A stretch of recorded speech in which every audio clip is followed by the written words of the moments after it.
చాలా భరణి గారి పట్ల నాకు అపారమైన ఆరాధన వారికి.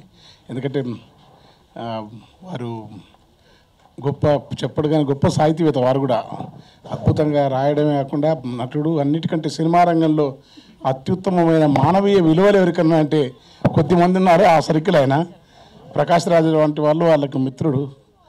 అలాంటి శ్రీశ్రీ మీద ఒక వ్యాసం చదివినాను సారు.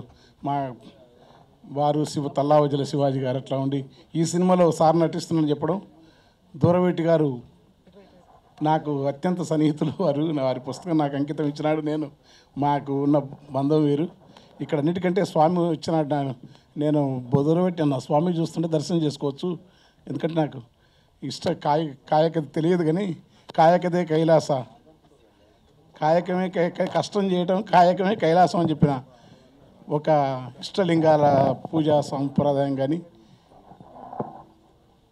అక్కమాదేవి, అల్లమా ప్రభు, దాసమయ్య వాళ్ళ యొక్క పరంపర, బసవేశ్వరుని పరంపర చాలా ఇష్టం నాకు. కర్ణాటక ఆ గురువుల పరిచయ భాగ్యం. వారి యొక్క పాద సంస్కృతితో ఈ సినిమా మంచిగా ఆడాలని కోరుకుంటూ, దూరవేటి గారు మంచి సాహితీవేత్త అన్న, అద్భుతమైన ధ్వని. వారి మా రాజుగారు చాలా ప్రసిద్ధులు.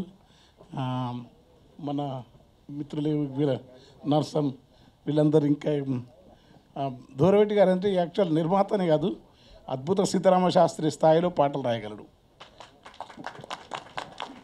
ముఖస్థుతి కాదు, అలవోకగా పద్యం. ఎందుకంటే మాట కోట్ల మంది చూసిండ్రు నేను పాడడం కాకుండా. మొన్న కూడా దేవదేవ శంకర దేవ శంభ శంకర దేవులాడినాడ దొరకవా ఆ పాట మొన్న వచ్చింది. ఇంకా ఇంకో పాట కూడా వాడినాను. అదేదో ఇష్టం నాకు శివుడు అంటే.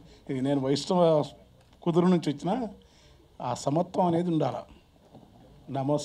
శివుని యొక్క శ్మశానంలో తిరగడము, గిరీసురాసుత సఖి గౌరి అయి ఉన్న సమస్త ప్రపంచాన్ని, అంతము లేని భువనములో అనంతాన్ని, సూక్ష్మంలో విశాలత్వంలో సూచ్యాన్ని, భేదభావ జరిగిన ప్యూరిటీ ఇంప్యూరిటీ, లోలి శుద్ధ తక్కువ, శుద్ధము పవిత్ర, మహోన్నతమైన విలువల ప్రత్యామ్నాయ.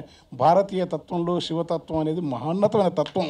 అది ఆ తత్వంతో సినిమా రావటం అనేది ఆ ప్రమాణం. ఎందుకంటే శంకరుడే నాస్తికం అని చెప్పినారు, కానీ శంకరుడు నాస్తికం అనే ఒక పుస్తకం ఉందని నాకు చెప్పిన మా గురువు మా దగ్గర ఉండే ఆయన పరిపూర్ణం తండ్రి కైవల్యం ఆయన రాములని నాస్తికం అనే పుస్తకం రాసినాడు.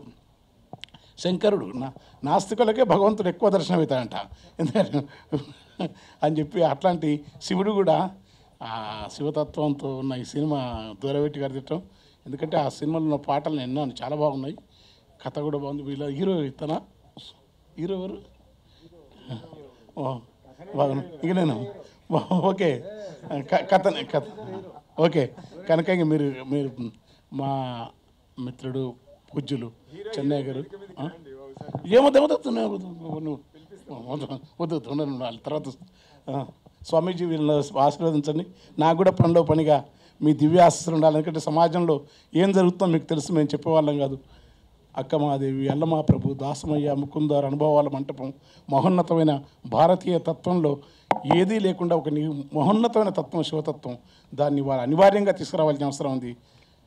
బహుళత్వంలో ఏకత్వం, ఏకత్వంలో బహుళత్వం, శూన్యంలో పూర్ణంలో శూన్యం, శూన్యంలో ఏం లేకపోవడం ఉండటం, ఉండి లేనట్టుండే ఉనికివి నీవే అని చెప్పి రాశాను శివుణ్ణి. ఉండి లేనట్టుండే ఉనికివి నీవే. ఆ తత్వం కోసం నేను ఎక్కడ సిద్ధగంగా స్వామి, టుముకూరు సిద్ధగంగా స్వామిని దర్శనం అంతా తెలియదు నాకు. తర్వాత వారు వెళ్ళిపోయిన దగ్గర తెలియదు. ఆ ఊరికి పోయేది ఎప్పుడు తెలియకుండా మన ప్రాప్తం లేదు. మిమ్మల్ని దర్శించుకున్నాము. వందనాలు, ప్రణామాలు.